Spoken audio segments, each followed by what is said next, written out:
I donated my late brother's heart. Now the recipient's mother keeps calling me son and begging me to move in. When my brother died, they handed me a clipboard instead of answers. Would he have wanted to be a donor? The coordinator asked gently.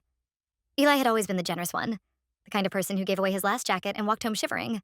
I signed every box. Heart, lungs, whatever they could use. It felt like the only part of him I could still save. Months later, I got the letter. Your brother's heart was successfully transplanted into a 19-year-old young man.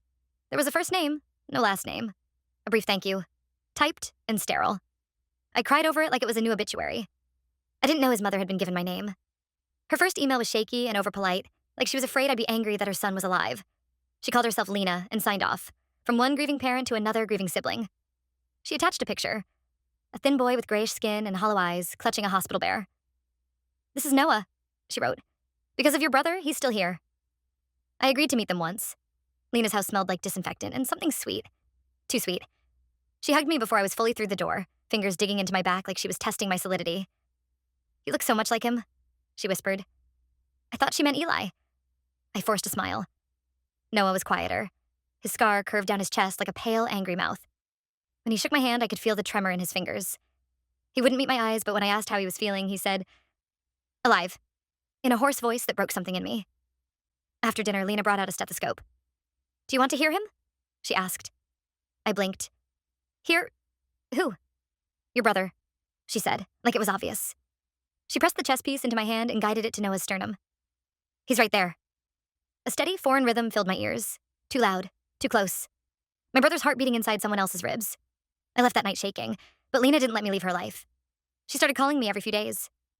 At first, it was updates on Noah's meds and appointments. Then it shifted. How's my son doing?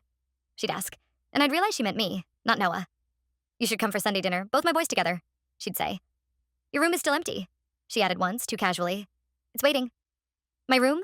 I asked. She laughed, thin and breathy. The one next to Noah's. I painted it your favorite color, from your social media.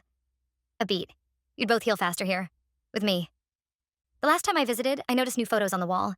Eli's face smiled back at me from frames that hadn't been there before, slotted between baby pictures of Noah. Some were screenshots from my page, cropped clumsily.